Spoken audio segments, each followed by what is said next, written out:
Hello and welcome. And on time, that's the dishwasher. Um, I, for those of you who know me um, well or have spent a little bit of time to know a little bit of my um, disposition, I do not get on Facebook Live unless there is something of value that I feel is important to share. And if we're all honest with ourselves, we know that this platform is such a waste of time anyway. But here I am. So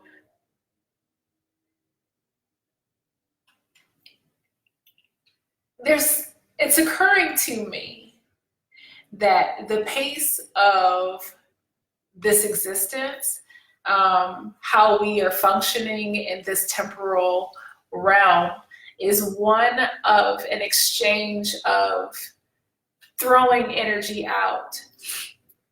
When it comes to business, we're throwing our energy out in hopes that somebody will see it. They'll like our message, they'll buy, they'll subscribe, they'll like, they'll share.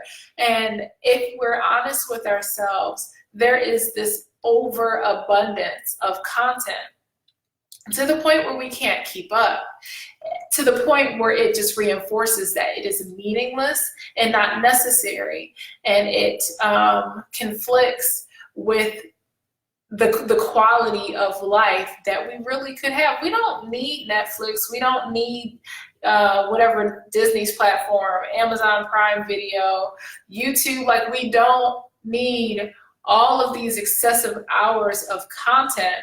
And then on top of it, as I watch YouTube and Netflix occasionally, I'm only really watching Dion Cole and Dave Chappelle, honestly.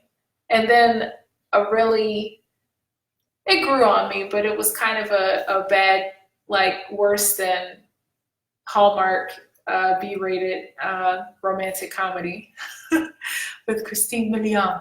But anyway,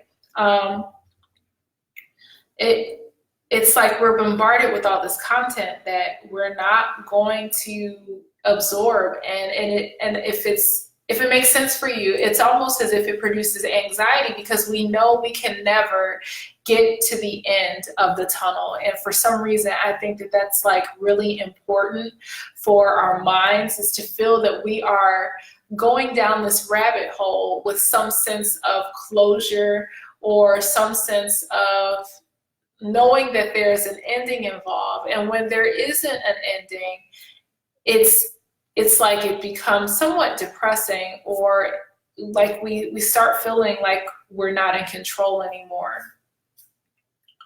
I was thinking about those people who are actively trying to create content, whether it's on a website, email platform, and even the word platform is just silly, but that's what we use to categorize what we're talking about. But it's like this obsessive thing where we feel like we have to have the good pictures, have the good lighting, have the right pose to make it look like we have our shit together, when all of us know that we don't. And, pardon me, I've seen some of the posts on Facebook, and they don't match the Facebook profiles. So when we see pictures of, I got my shit together, but your posts clearly say that you don't, who the fuck are you fooling? You know what I mean? Why are we so afraid to show ourselves as we are? If we're going to show ourselves at all, I don't really put my picture too much on Facebook, because I'm just like, I just don't want to be seen all like that, It's just, why are we so afraid to be honest with ourselves? The point that I really want to get to is it's conditioning.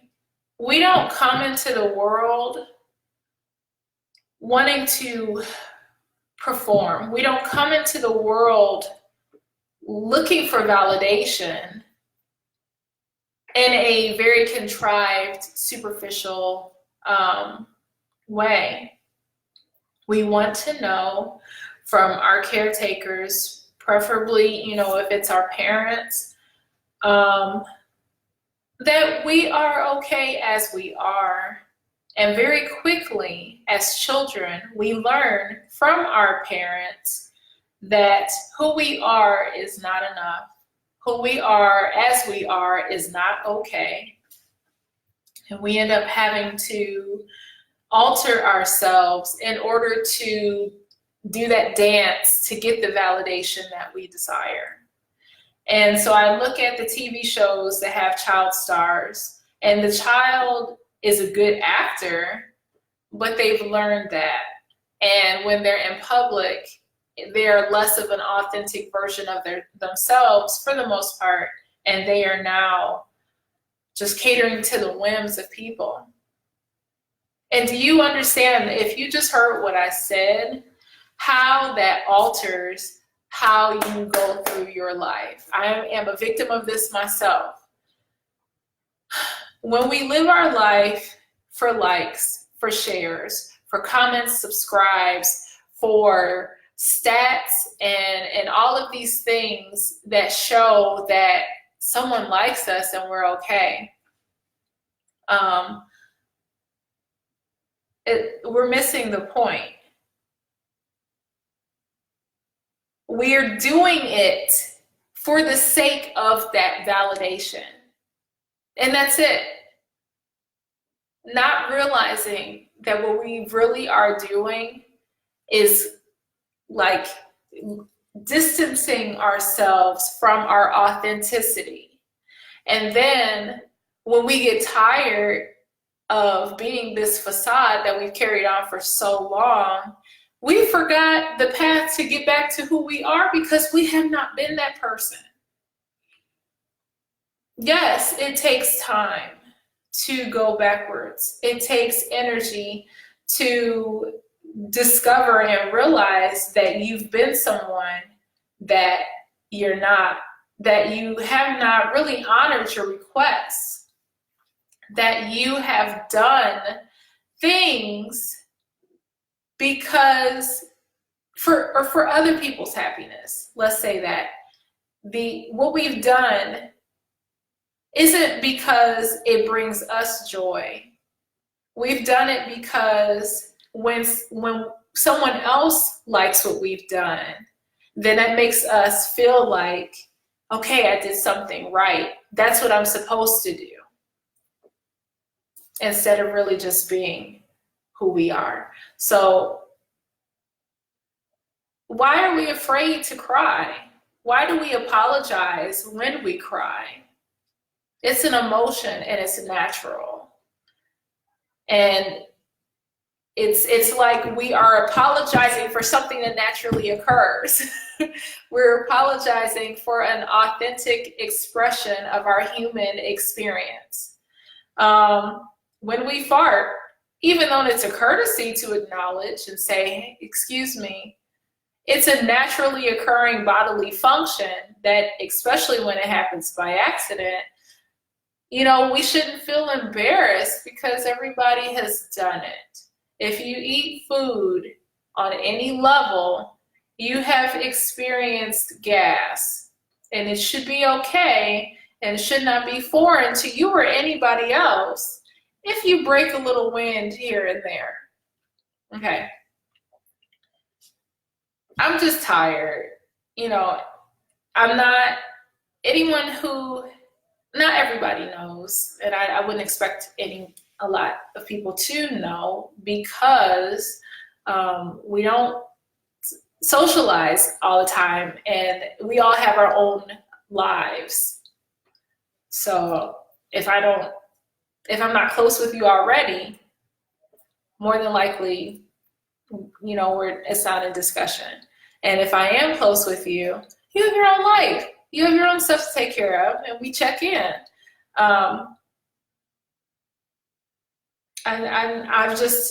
say all that to say that I have stepped away from socializing because a lot of it, I just don't feel like faking. I don't want to feel like I have to put on airs to make other people feel comfortable when I'm very comfortable being still and being quiet and observing. I don't want to be overly here when really I'm just like subdued and comfortable here. And I know that if that is how I'm feeling, that will be supported. At the same time, I just don't feel like dealing with the expectation that's set in society that if you are out front, then you have to be presentable or carry yourself a certain way. And God bless us as parents, we're the biggest culprits for this. You know, our children come into the world really as, you know, I don't want to say loose cannons or wild cannons, but they come in doing what they know to do. And a lot of times it's not incorrect. It's just not what works for us. And therefore we teach them how to function to our likings and our specifications. And sometimes I question that if it's fair. Yes, there's a purpose, there's a place for it. There's a level of decorum and societal and social principles that are out there that we do have to be mindful of. But some of those things I feel need to just kind of be challenged. And as humans, when we're in the grocery store, no, we don't want to hear somebody else's screaming kid. And yes, we will get irritated when we hear it. However, that's us and our fault, not the child and not the parent. So it's all of this projecting about, you know, what I want instead of creating a loving space to just accept we are so many different beings going through so many different experiences, and we don't have to agree. We don't necessarily have to even see somebody's perspective, but just to say, hey, you're human. I don't know where you are. I can't understand your perception. I'm not going to be able to because I'm not in your mind. However, you have grace, you know, carry on as you were. So, my question is, when are we going to stop? When is platform going, or when is platform? When is Facebook and Instagram and Snapchat and Twitter? When will those cease to be the main methods that we communicate with people? You know, our information, this video, everything, all this data that's collected, it's not ours anymore. That's why this platform is free. All of these webinars about start your business, get out of debt, have the happiest, most fulfilling life. You know, half the people who are putting on those presentations, they are not living what they're preaching. And why do we have this expectation that that's attainable on a consistent level? I'm sorry, I do not feel that it's possible to ride this high forever. There is a contentment that you have your good days and your bad, and in the midst of that, you find peace. But it's a dangerous place when everything is always looking up. It is a dangerous position to be in when everything is going good for you, because you don't have a sense of balance. If everything is okay, if you're not experiencing any hardship, and I'm touching on a little bit, this goes hand in hand with racism, discrimination, sexism, all of this stuff. If you are not in a position where you have to experience hardships and negativity, and life is golden, it puts you in a spot where you are out of touch with the reality, the collective reality of those around you, and disconnected from the reality of life within yourself. I think it's good to have good moments. I think it's good to be at peace and find contentment and joy and gratitude for everything that we have. But the posting on Facebook and Instagram about how glamorous somebody's life is, yes, be grateful. But you can have a glamorous life, being middle class and just having your family intact, loving your kids. And I feel like we are quickly losing touch with the whole purpose of this existence. Like, I don't follow it to the letter, but I am growing in familiarity with the lessons of A Course in Miracles, which is a book that I highly recommend if you desire to just make it through. Nobody gets out of this existence alive. And, people try to get out of this existence by killing themselves. And because I Googled it, I was like, what does the Course in Miracles say about suicide? And, I encourage you to Google it for yourself, because it may not resonate with you. But the thought of, me not getting out of this dream until the dream is over, I don't want to continue this dream as a fly or something in a worse off situation. I'm going to be grateful for the existence that I have, this experience that the universe has set aside for me to enjoy and learn from. I'm not going to say, to heck with you, universe, I don't like this experience, I want a new one.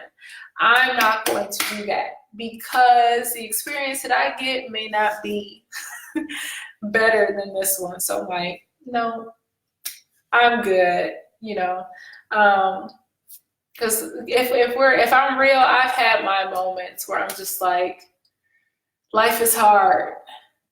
And if you have had experience depression after having a child, that it's not even postpartum depression. It could be a chemical change in the brain, but you have got to take stock of the fact that before you gave birth, the focus was on all of these highs of, oh, the baby, and oh, it's going to be so wonderful, and oh, I can't wait. With the reality of, you're not getting sleep. Are you getting support? And if you are, what kind, what level, what degree? When can you eat? When can you shower? When can you rest?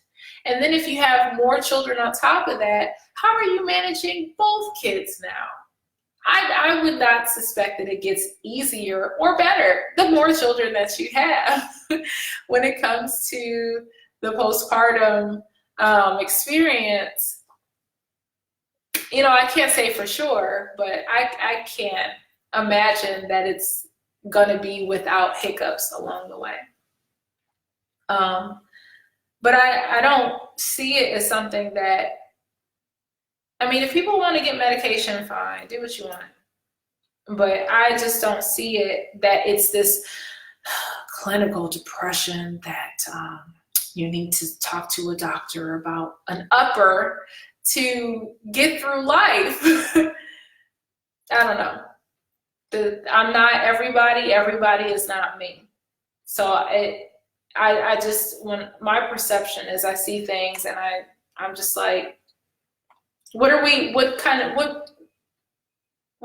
a Band-Aid over? Are we really dealing with the root cause of the issue? And a lot of times with a lot of stuff, we're not. That's upsetting to me, but I'm not living everybody else's life. I'm just living my life. So I'm just kind of done with the whole business marketing thing. It's good to market. It's good to learn the ins and outs and the tricks and the trades to, grow your business. But at the end of the day, it's not the stuff that you create. It's not the tangible things that you build. It is the relationships and the connections and the people that you impact with what you do. And if your message is not strong enough, like Simon Sinek is a beast. He has no product, but his words and his compassion and his sincerity is what draws people in because he's telling the truth. If your message is not strong and you have to rely on temporal gimmicks to get ahead, you probably don't have a strong message and probably should cultivate that. It doesn't, like Apple, for instance. Yes, Apple has a product, but Apple's message is strong. Apple knows who they are. Apple knows why they are here. Apple knows what they want to do. They have a clear direction and a focus, and that sends out a vibration and it resonates.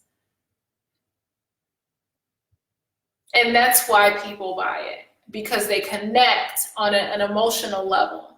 But if you're just churning out fake pictures and fake poses that make you look like you got your stuff together when you don't, that's going to shine through. So I would just encourage everybody to focus more on, being authentic. Scale it back, draw back all, save your money, and work on cultivating authenticity. Pictures are cute. We like pictures. That's how our brains are wired. But at the end of the day, it's bullshit, man. It's not going to last, and it's such a waste of your time. And I know probably most people, all the quote unquote 90 people who are categorized as friends on my Facebook page, most of which I don't know them deeply. Do you? This may not be a message that either A, you're going to see, or that's going to be something that you're even interested in listening to. But I've just grown tired of talking to people or even talking, because I just know that what I have to say is not for everybody right now, and that's okay, because there's a lot of messages that other people put out, and it takes time for people to be ready and open to receive it. So if you do watch this message and it does resonate with you on some level, I just pray that you take it and begin to see and cultivate how it can be worked in your life, that you find ways to peel back the layers and cut a lot of the facade out and get back to yourself. You don't need all the extra stuff. You don't need the done up, the makeup. You don't need the pretty pictures. You don't need the fake poses of you laughing before somebody snaps a picture of you. No, that's not reality. Like, you don't do that. So it's like, why are we afraid to just accept the reality of life? Because we know what the reality is. But there's like so much fear and anxiety when we are trying to cover up that which we know is a fraud and a fake. I don't know. I get it why we are afraid, but if we understood who we are, we would know that we don't have a reason to.